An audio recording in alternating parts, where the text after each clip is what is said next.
Entonces, ¿para qué sirve la ley? Fue añadida a causa de las transgresiones, hasta que viniese la simiente a quien fue hecha la promesa y fue ordenada por medio de ángeles en manos de un mediador.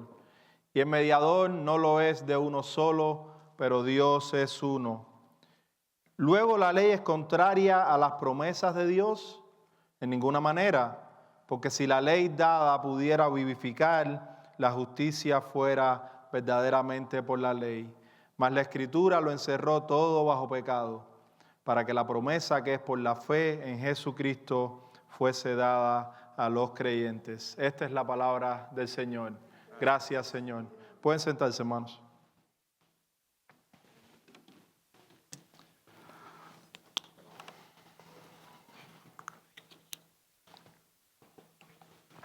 Vamos a orar. Amante Padre, gracias por esta mañana. Gracias por traernos acá y reunirnos, Señor. Estamos reunidos en tu nombre y queremos que tu Espíritu, Señor, obre en medio nuestro y que nosotros podamos adorarte con un corazón sincero. Que nosotros podamos adorarte, Señor, en espíritu y en verdad. Que podamos, Señor, ver a Cristo por la fe hoy una vez más y que nuestros corazones, Señor, salgan de este lugar henchidos por tu palabra.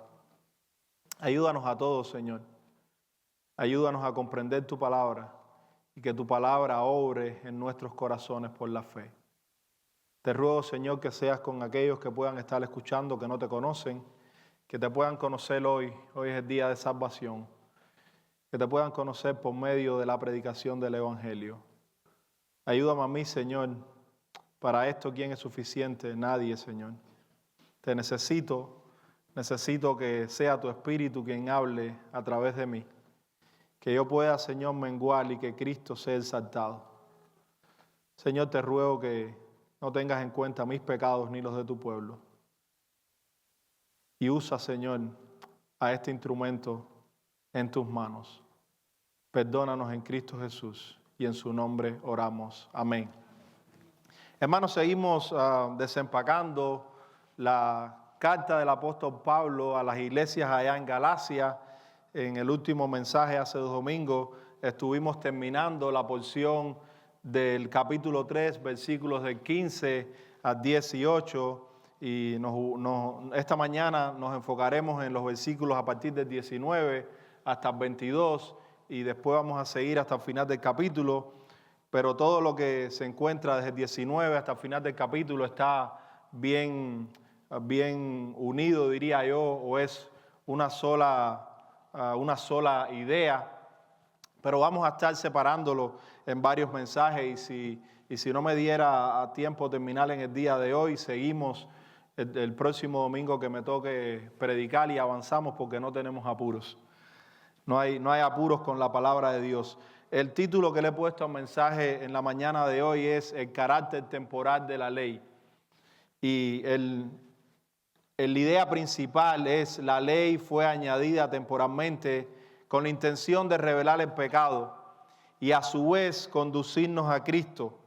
Pero la salvación siempre ha estado anclada en la promesa de Dios que fue cumplida en Cristo. Voy a decirlo una vez más. La ley fue añadida temporalmente con la intención de revelar el pecado y a su vez conducirnos a Cristo. Pero la salvación siempre ha estado anclada en la promesa de Dios que fue cumplida en Cristo Jesús. El punto número 1 que quisiera desarrollar en esta mañana es cómo la ley revela nuestro pecado. Lo tienen en sus boletines. La ley revela nuestro pecado. El segundo punto, el carácter temporal de la ley. Y el tercer punto, cómo la ley nos conduce a Cristo. Y ese mismo punto lo estaremos agrandando un poquito más o profundizando un poquito más en las próximas predicaciones. Pero si hemos llegado hasta aquí, no queremos que pierdan de vista cómo hemos llegado hasta el versículo 19 del capítulo 3 de Gálatas, porque muchas veces cuando estamos en una serie así, perdemos de vista lo que ya hemos estudiado hasta ahora. Y recuerden que el apóstol Pablo ha estado luchando contra los judaizantes. Esta carta, o el objetivo principal de esta carta, era desmentir a aquellos que se habían involucrado en las iglesias de Galacia y que estaban trayendo un evangelio falso, un Cristo más, cuando el evangelio es Cristo solo. Aquellos que querían añadir la ley o las obras de la ley para ser salvo. Cristo y su precioso evangelio más las obras de la ley para ser salvo. Y Pablo rotundamente dice, no, error garrafal. Hemos llegado hasta aquí así, y antes de llegar a este pasaje vimos como Pablo dice que el hombre es justificado solamente por la fe y que ningún hombre va a ser justificado por las obras. Pablo rotundamente deja claro a través de esta carta, específicamente a principios del capítulo 3, comenzando desde el capítulo 2, que somos justificados solo por la fe en Jesucristo, justificados aparte de las obras. En las dos predicaciones anteriores, porque tuvimos parte 1 y parte 2 de los versículos del 15 al 18, vimos varias cosas. Lo primero que recordamos de la predicación pasada es que un pacto, una vez que ha sido ratificado, nadie lo puede anular. Recordamos también que vimos cómo el pacto que Dios hizo es un pacto que es firme y que es inquebrantable. El pacto que Dios ha hecho es firme y también inquebrantable. Nadie lo puede cambiar, nadie lo puede modificar. Dios lo dio y Él es Dios en el medio de su pueblo, y su palabra siempre es fiel y Él es fiel. También vimos que la promesa fue hecha a Abraham y a su simiente, y dejamos claro y bien establecido que esa simiente es Cristo Jesús. La promesa que se le hizo a Abraham también fue hecha a la simiente de Abraham, y la simiente de Abraham es Cristo. Y nosotros vimos cómo solamente es un desarrollo de la simiente y un desarrollo progresivo de la promesa, porque ya Dios había prometido esto a Adán allá en el Edén, y antes de eso Dios hizo su pacto eterno consigo mismo, y Cristo fue inmolado antes de la fundación del mundo, y Él es esta simiente. Nosotros vimos también que la ley no anula la promesa.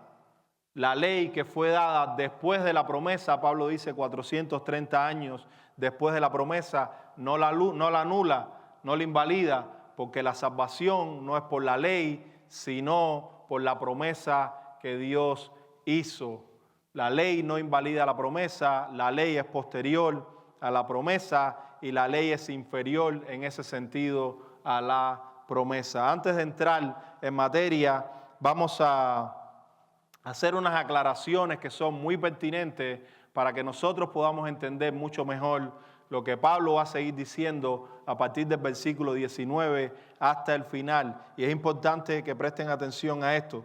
Primeramente, antes de hablar del primer punto, la ley revela nuestro pecado, Pablo no se refiere aquí solamente a la ley moral. Es importante entender esto porque muchas veces cuando escuchamos la palabra ley, rápidamente lo asociamos con los 10 mandamientos y rápidamente lo asociamos con la ley moral. Pablo aquí no se refiere solamente a la ley moral, sino a toda la ley mosaica, a todo el andamiaje mosaico, es decir, a todo el pacto mosaico. Cuando Pablo se está refiriendo a la ley, se está refiriendo al pacto de Moisés o al pacto que hizo Dios con su pueblo a través de Moisés, donde Moisés dio la ley. Segundo, que la ley de Moisés o el pacto mosaico incluía la ley moral, la ley ceremonial y la ley judicial. Tres cosas diferentes. Ley moral o los 10 mandamientos incluía la ley ceremonial, que era todo lo que tenía que ver con la adoración a Dios en el templo, como el pueblo de Dios venía delante de Dios y la forma correcta de adorar a Dios. También incluía la ley judicial, que es por la cual Dios conforma la nación de Israel y usa principios para conformar esta nación y para que la sociedad pueda ser organizada. Hay diferentes tipos de leyes: la ley moral, la ley por la cual su pueblo adora a Dios, que es la ceremonial, y la ley en la cual el pueblo es organizado judicialmente. Ahora, la ley moral, muy importante, porque después de leer el título del mensaje y que yo dije que la ley tiene un carácter que no es continuo, que la ley tiene un carácter que no es permanente, que esta ley también lo que hace es que de una forma temporal encierra ciertas cosas. Usted va a decir, ¿cómo ahora, Ruslan, me vas a decir que la ley moral no caduca? Pues sí, la ley moral no caduca. La ley moral no es temporal. El título del sermón es que la ley es temporal, pero quiero aclararles que la ley moral de Dios no es temporal. Lo que es temporal es la ley como pacto de Moisés, la ley como aquel pacto de obras que el pueblo tenía que cumplir. Y yo no estoy diciendo que la ley de Moisés es el pacto de obras, eso no es lo que estoy diciendo, sino que es un pacto de obra, un tipo de pacto de obra que replicaba el pacto de obras que Dios hizo con Adán para que el pueblo estuviera bajo esta ley y pudiera reconocer quién era Dios y el pueblo de Dios estuviera organizado y a través de ellos iba a venir la simiente prometida. Pero la ley moral de Dios, los 10 mandamientos nunca caducan, jamás, son eternos, porque reflejan el carácter moral de Dios, reflejan el estándar de Dios, reflejan quién es Dios. La ley mosaica en su conjunto como pacto sí caducó. Las leyes ceremoniales y judiciales fueron temporales y estas por lo tanto sí caducan. Y el pacto de Moisés caducó, pues Dios procuró uno mejor. El pacto de Moisés ha caducado, Dios procuró un pacto mejor, que es el nuevo pacto, el pacto hecho en la sangre de Cristo. Por lo tanto, este pacto ya es ineficaz, este pacto ha quedado abrogado y ahora tenemos el nuevo pacto, que es un mejor pacto, que es el pacto hecho en la sangre de Cristo. Y la última aclaración es que la ley moral sigue vigente. Esta ley moral de Dios sigue vigente para el creyente, hermanos, pero nunca, jamás para justificación, porque la ley moral de Dios nunca fue dada para justificación. La ley no es para justificación. La ley de Dios tiene usos y nosotros los creyentes y la sociedad se beneficia de estos usos. Pero la ley moral de Dios está vigente no solo para los creyentes, sino para todo el mundo, para toda la humanidad. La ley de Dios es la misma, no cambia y su moralidad tampoco cambia, su estándar es el mismo por los siglos de los siglos. Esa ley moral de Dios nos informa sobre la santidad de Dios, sobre el carácter de Dios, sobre el estándar de Dios, sobre lo que Dios demanda y sobre lo que el mundo entero le debe ofrecer a Dios. Pero nunca caduca, jamás. Pero jamás te puede justificar, jamás nos puede justificar. La única forma en que la ley pudiese justificar a alguien es si cumple toda la ley. Hay una sola persona sentada en los cielos a la diestra de Dios que fue justificado de esa manera y esa persona es Jesucristo.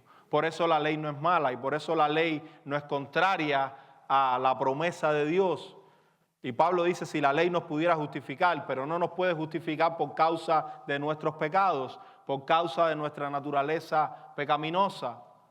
Pero Cristo cumplió la ley completamente en nuestro lugar. Cristo cumplió la ley por nosotros. Y Cristo es aquel que vindica la ley de Dios y nosotros podemos ver a través de la persona de Cristo que Cristo cumplió toda esta ley y ascendió a los cielos y está sentado a la diestra de Dios, no por la fe, sino por las obras que Él hizo, porque cumplió la ley de Dios perfectamente. Él es el ser humano perfecto. el ser humano que le rindió a Dios toda gloria, todo culto, toda alabanza, toda adoración, toda obediencia, toda santidad. No hay ningún defecto en la ley.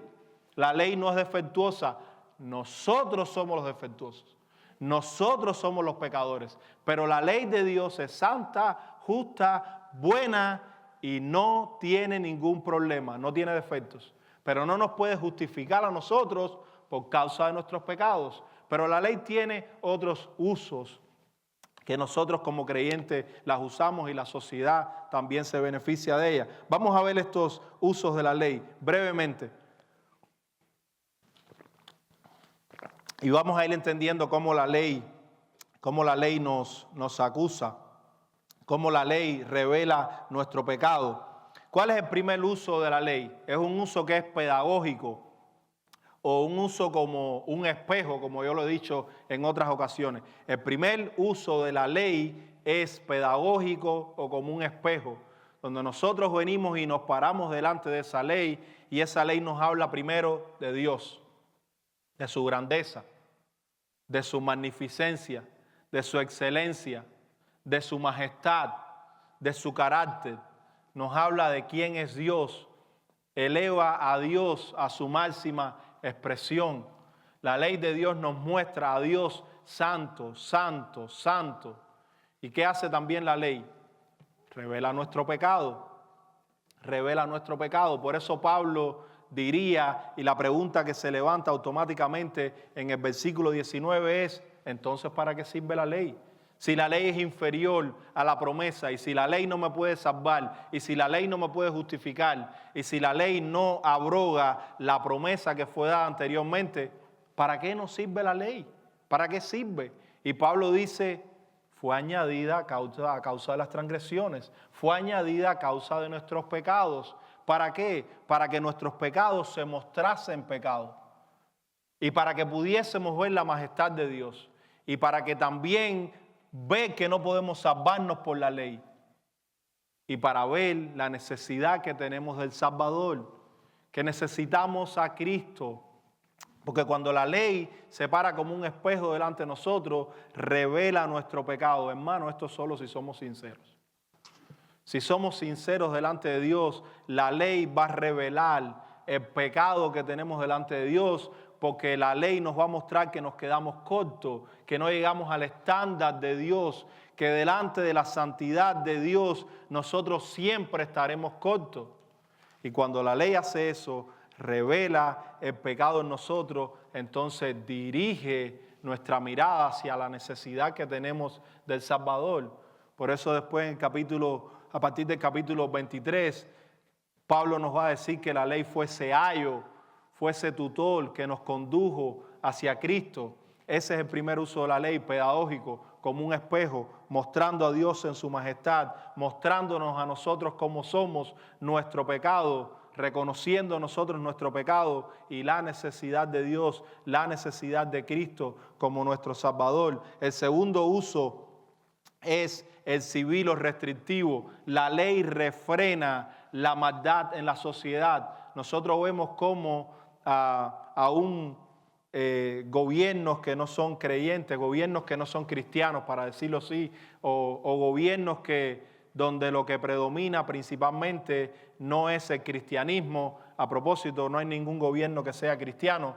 El único gobierno que es cristiano es el gobierno de los cielos, donde el rey es Cristo Jesús y su reinado es espiritual, no es físico.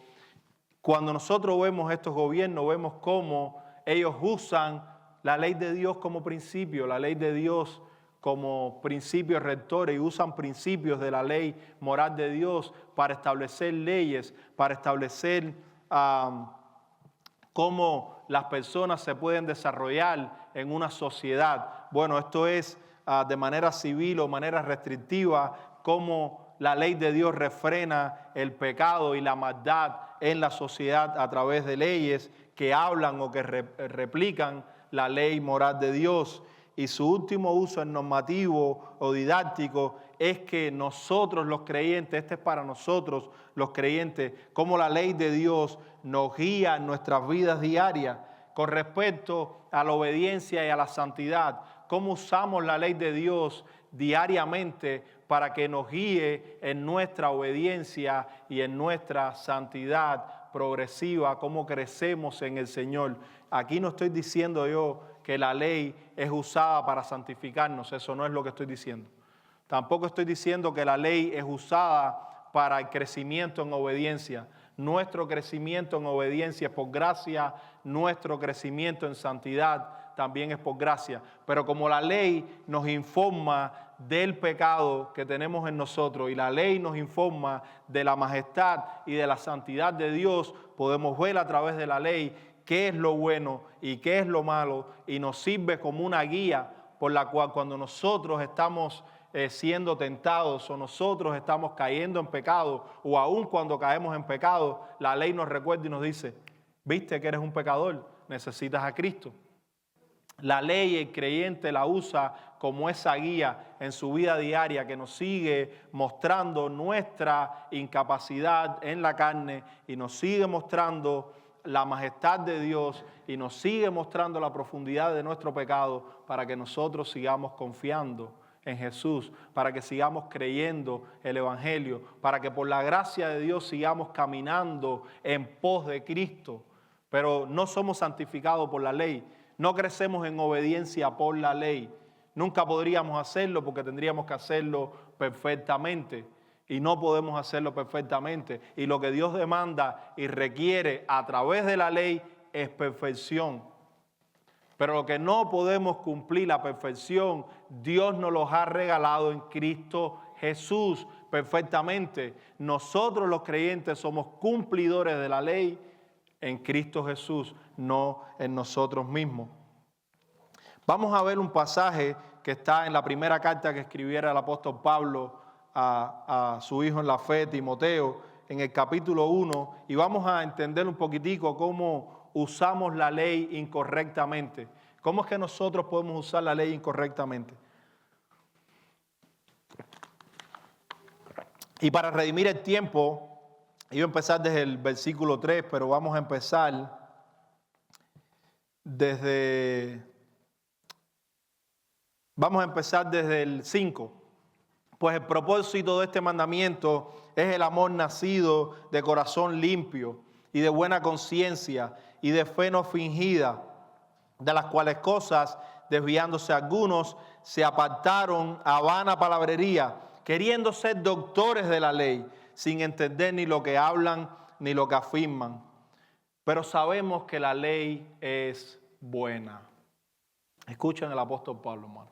Sabemos que la ley es buena si uno la usa legítimamente. Hermanos, si usamos la ley para justificarnos, la estamos usando ilegítimamente.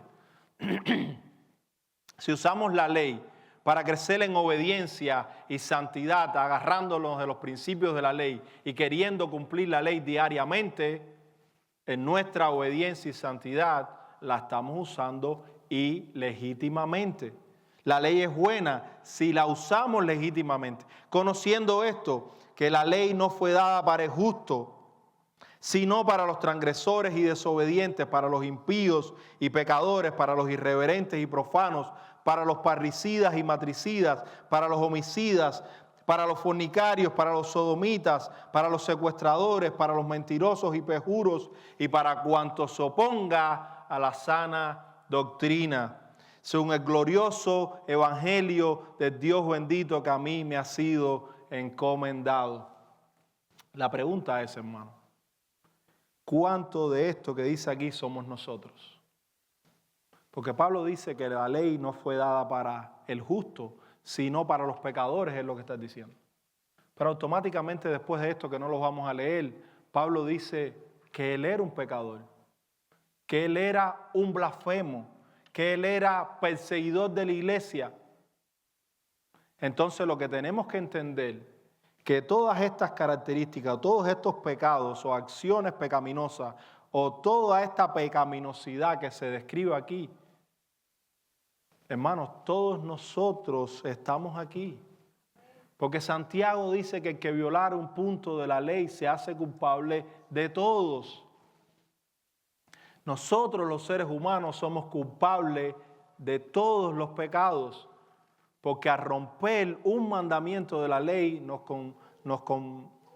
venimos a hacer o venimos a pecar delante de Dios de una manera que Dios no nos mira solamente por el tal pecado que nosotros cometimos, sino que hemos violado toda la ley de Dios y somos merecedores de la ira de Dios. Pablo diría que la ley no fue dada para justo. ¿Cuál es el justo, hermano? El justo es el que está justificado en Cristo Jesús. Nosotros no somos justos en nosotros mismos, pero aquel que ha sido justificado en Cristo Jesús ha sido perdonado de todos sus pecados. ¿Quién es el mentiroso? Aquel que no confiesa sus mentiras, aquel que no confiesa sus pecados. ¿Hay algún cristiano, hermano? ¿Hay alguien entre nosotros que no cometa pecado? Todos cometemos pecados, pero cuando usted miente, Dios no le llama mentiroso. ¿Sabe por qué? Porque usted confiesa su pecado y Cristo murió por ese pecado. Pero si usted no confiesa su pecado, usted es un mentiroso. Pero cuando nosotros estamos justificados en Cristo, hemos sido justificados de todos nuestros pecados. No hay ninguno que tenga que ser justificado una vez más. Hemos sido justificados en Cristo de todos nuestros pecados. ¿Quién es el que comete todas estas barbaridades y todas estas cosas profanas? Las comete el que no tiene a Jesús y también las comete muchas veces el que tiene a Jesús, si somos sinceros con nosotros mismos. Pero Dios nos ha limpiado de todas nuestras maldades y en Cristo Jesús ya nuestros pecados han sido borrados. Nosotros confesamos estos pecados y al confesarlos delante de Dios, Dios no tiene en cuenta esos pecados porque ya Cristo murió por esos pecados. Pero reconocemos que la ley de Dios es buena y que la ley de Dios es buena si lo usamos legítimamente. Hay una forma correcta de usar la ley de Dios y les acabé de dar 3 usos buenos para nosotros poder usar la ley de Dios, pero nunca, jamás para venir delante de Dios por nuestras obras o justificarnos. Vamos a entender un poquitico cómo la ley revela nuestro pecado. Vamos a leer Romanos capítulo 7. Y esta porción es una porción un poco larga, pero es importante que podamos entender para que nosotros podamos ver cómo la ley revela el pecado en nuestros corazones. En el capítulo 7, a partir del versículo 7, dice lo siguiente: ¿qué diremos pues? ¿La ley es pecado?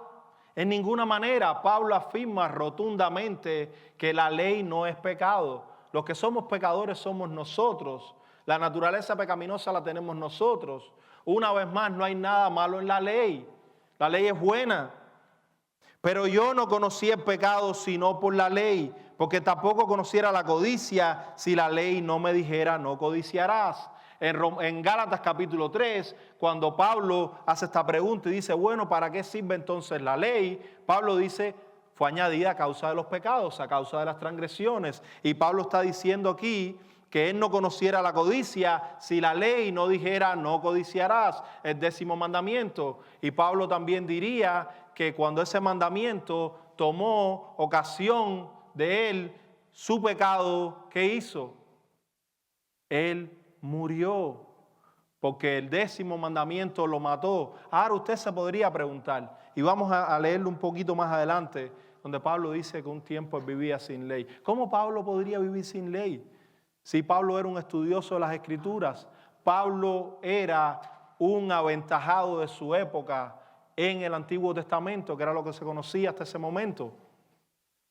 Pablo, instruido por Gamaliel, era un conocedor desde punta hasta fin de los 39 libros del Antiguo Testamento. Pero Pablo dice, un tiempo yo vivía sin ley. ¿Qué significa esto, hermano? Significa que Pablo no estaba reconociendo la ley de Dios como lo que es.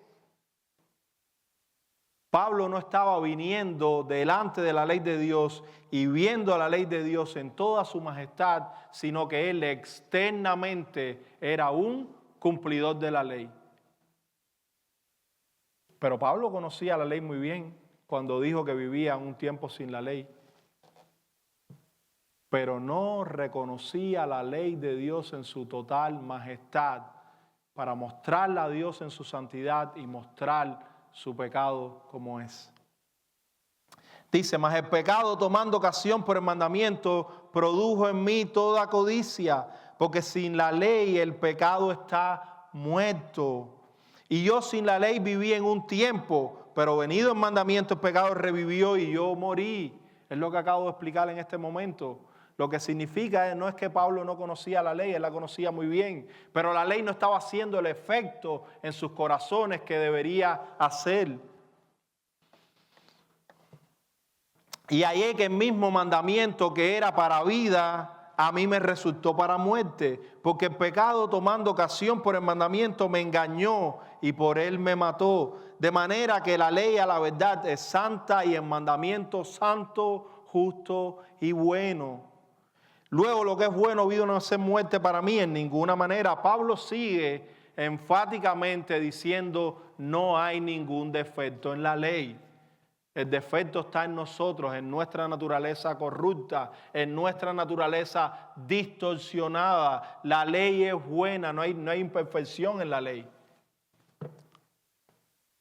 En ninguna manera, sino el pecado, para mostrarse pecado, produjo en mí la muerte por medio de lo que es bueno, a fin de que por el mandamiento el pecado llegase a ser sobremanera pecaminoso.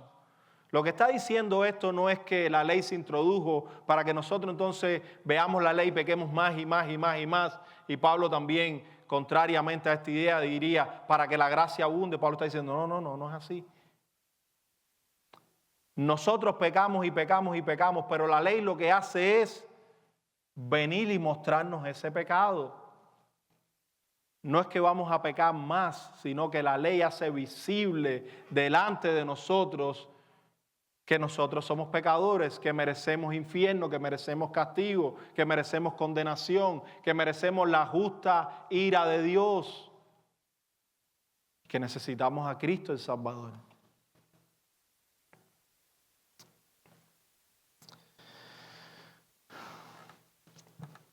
Voy a regresar al 13. Luego lo que es bueno vino a ser muerte para mí en ninguna manera, sino que el pecado, para mostrarse pecado, produjo en mí la muerte por medio de lo que es bueno, a fin de que por el mandamiento el pecado llegase a ser sobremanera pecaminoso.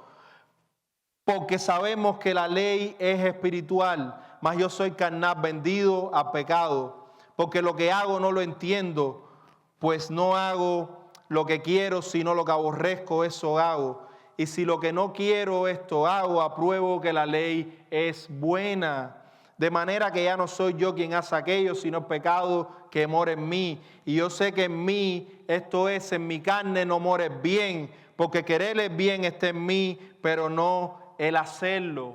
Pablo muestra la lucha que hay entre el nuevo hombre, la nueva naturaleza, el hombre espiritual que hay en nosotros, el nuevo corazón que Dios ha puesto en nosotros, a través de la fe, por gracia, en Cristo Jesús. Dicho de otra manera, Cristo en nosotros por la fe, con la carne, que aún sigue ahí, intacta, que Dios la ha perdonado.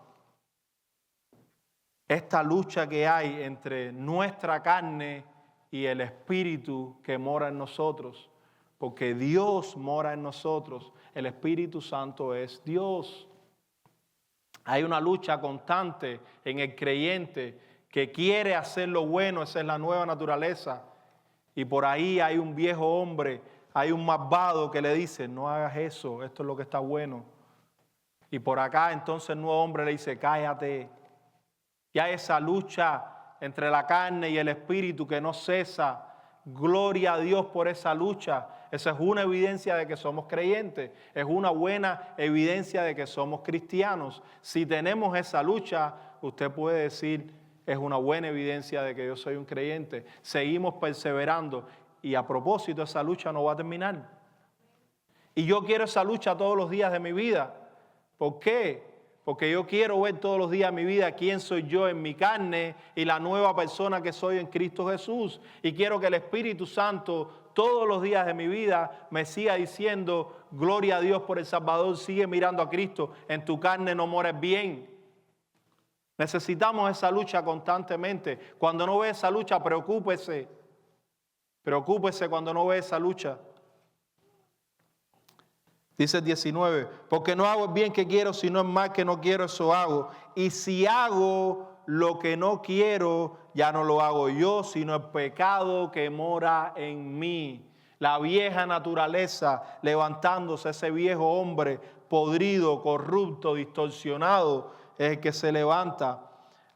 Así que queriendo yo hacer el bien, hallo esta ley, que el mal está en mí. Hermanos, esto es Pablo el creyente. Este no es Saulo de Tarso. Este es el apóstol Pablo, creyente ya, diciendo que el mal está en él. Su vieja naturaleza, su hombre antiguo aún está ahí intacto y Dios lo ha perdonado en Cristo Jesús y continúa diariamente perdonándolo. Ese viejo hombre no va a cambiar. No trate de cambiar al viejo hombre, no cambia. Está empedernido en sus pecados, no cambia, no trate de cambiarlo, es imposible. Necesita perdón de Dios, que Dios perdone esa vieja naturaleza y que nos siga creciendo por la fe en esta nueva naturaleza en Cristo Jesús. Que nos siga conformando a la imagen de su Hijo.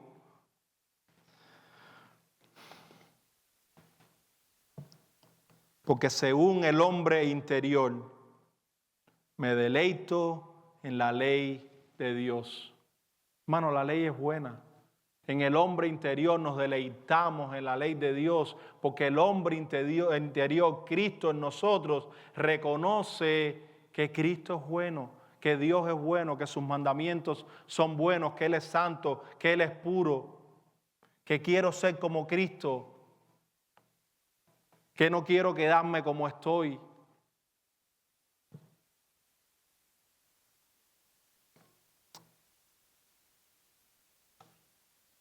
Porque según el hombre interior me deleito en la ley de Dios, pero veo otra ley en mis miembros, que se revela contra la ley de mi mente, y que me lleva cautivo a la ley del pecado que está en mis miembros. Miserable de mí, miserable de mí. Esa es la expresión de un pecador que cuando viene delante de la ley de Dios y el peso de sus pecados y la grandeza y la majestad de Dios, puede decir, miserable de mí. ¿Quién me librará de este cuerpo de muerte? Traducción, ¿quién me librará de esta vieja naturaleza? ¿Quién me librará de mis pecados? ¿Quién me librará de lo que merecen mis pecados? ¿Quién me librará de eso que la ley de Dios me ha mostrado que soy yo? ¿Quién me librará del juicio de Dios? ¿Quién me puede librar de la condenación? ¿Quién me puede librar de la total devastación que es caer en las manos de un Dios airado? ¿Quién podrá librarme de eso? Mi carne no puede hacerlo, a través de las obras no puedo.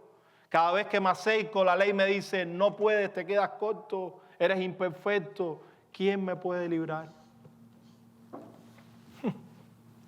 Gracias doy a Dios por Jesucristo, Señor nuestro.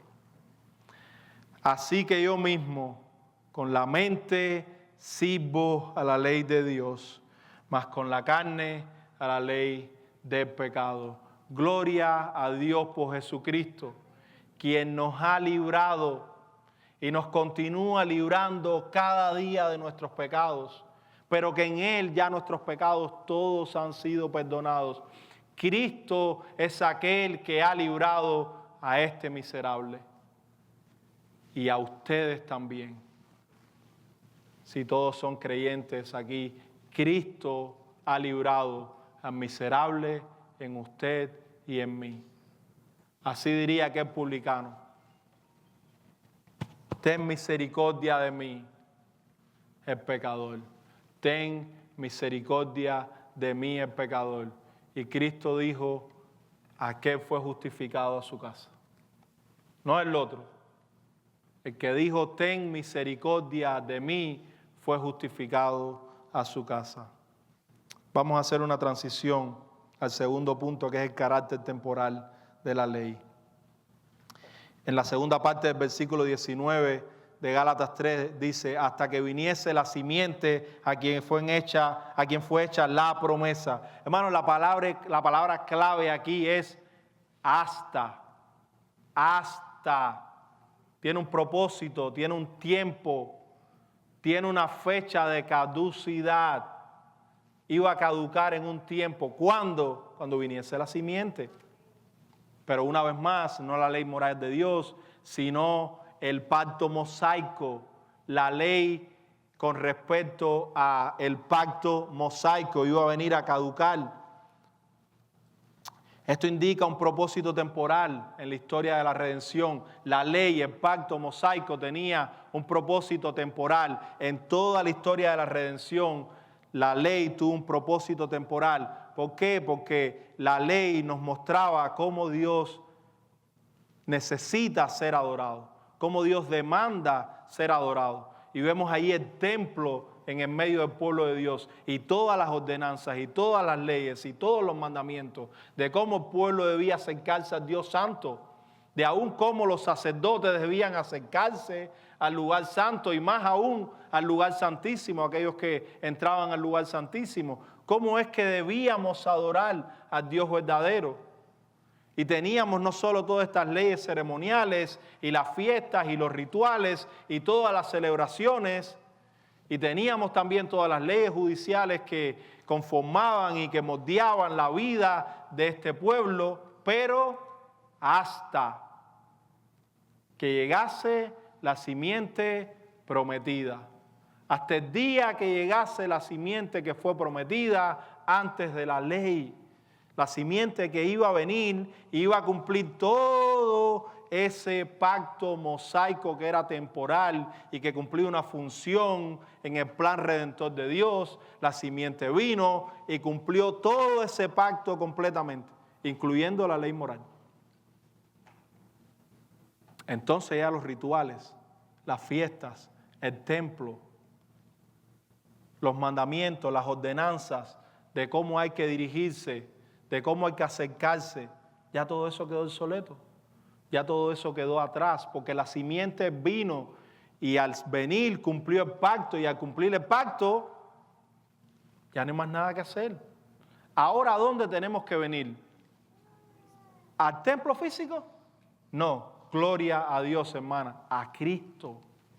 Cristo es nuestro templo. Este edificio no es el templo somos nosotros que estamos en Cristo. Ahora, ¿a dónde venimos? A Cristo. ¿A dónde vamos? ¿Con animales al lugar de la propiciación? No. La sangre ya fue derramada en la cruz. Regresamos a la cruz. Aquel es el lugar de la propiciación.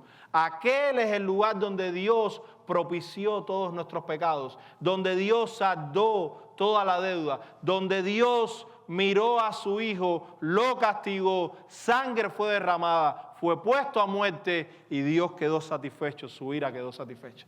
Vamos a la cruz, vamos a la cruz.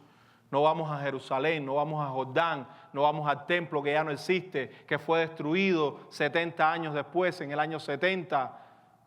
No vamos a esos lugares, vamos a un lugar específico, vamos a la cruz. Tenemos dos montes, en la Biblia tenemos muchos montes, pero vamos a hablar de dos específicamente. Tenemos uno que es el monte Sinaí. Monte Sinaí. Si te acercabas, morías.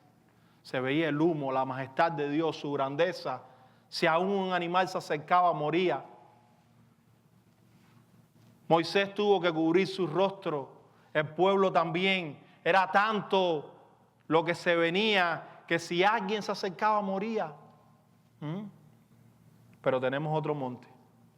El monte Calvario. En el monte Calvario había una cruz. ¿Qué monte usted prefiere acercarse? ¿Al monte de la ley, donde si se acerca muere? ¿O al monte del Calvario, donde si es acercado por Dios recibe vida? Al monte del Calvario.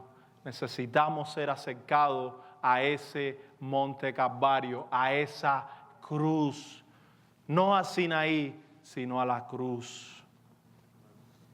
El tiempo se nos está acabando. La ley no era el destino final del plan de Dios, la ley como pacto mosaico, sino era una etapa en el plan redentor. Vamos a cerrar esta porción con Hebreos capítulo 10.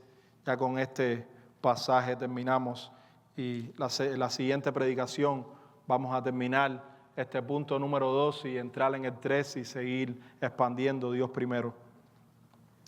Hebreos 10, del 1 al 9. Porque la ley, teniendo la sombra de los bienes venideros. Escuchen, la ley tenía la sombra de los bienes venideros.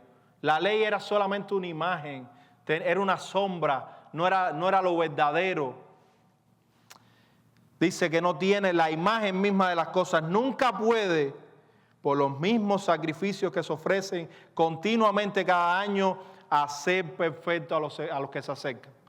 No por causa de la ley, sino por causa del que se acerca. Porque el que se acerca es imperfecto. La ley no tenía imperfección, una vez más. La ley no te puede hacer perfecto porque tú llegas imperfecto. De otra manera cesarían de ofrecerse. Por los que tributan este culto, limpios una vez, no tendrían ya más conciencia de pecado. Pero en estos sacrificios cada año se hace memoria de los pecados. Porque la sangre de los toros y de los machos cabríos no pueden quitar los pecados. Por lo cual, entrando en el mundo, dice, sacrificio y ofrenda no quisiste, más me preparaste cuerpo. Hermano, esto es Jesucristo. Sacrificio y ofrenda no quisiste, más me preparaste cuerpo.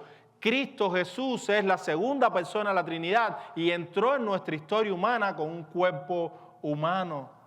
Y el hermano José nos está predicando sobre eso en el Evangelio de Juan, está ahí en el primer capítulo. Holocausto y expiaciones por el pecado no te agradaron. ¿Por qué? Porque el que lo ofrecía era imperfecto y por quienes lo ofrecían también era imperfecto. Por lo tanto, Dios recibía estas ofrendas y estos holocaustos perfectamente en Cristo Jesús por la fe, porque ellos lo hacían en fe mirando a la promesa. Pero en sí mismo era pecado si lo separabas de Cristo y de la promesa. Entonces dije, he aquí que vengo, Dios, para hacer tu voluntad. Eso fue lo que Cristo vino a hacer, la voluntad de Dios. Como en el rollo del libro está escrito de mí, diciendo, primero, sacrificio y ofrenda y holocausto y expiaciones por el pecado no quisiste ni te agradaron, las cuales cosas ofrecen según la ley. Y diciendo luego, he aquí que vengo, Dios, para hacer tu voluntad. Quita lo primero para establecer esto último. Tenemos un pacto que fue el último, que es mejor que todos los pactos. Es el pacto nuevo hecho en la sangre de Jesús. La única sangre que nos limpia, la única sangre en la cual confiamos. En esta voluntad somos santificados mediante la ofrenda del cuerpo de Jesucristo, hecho una vez para siempre. Escuchen, hermanos, esta es una buenísima noticia. En la voluntad de Cristo, todos nosotros hemos sido santificados.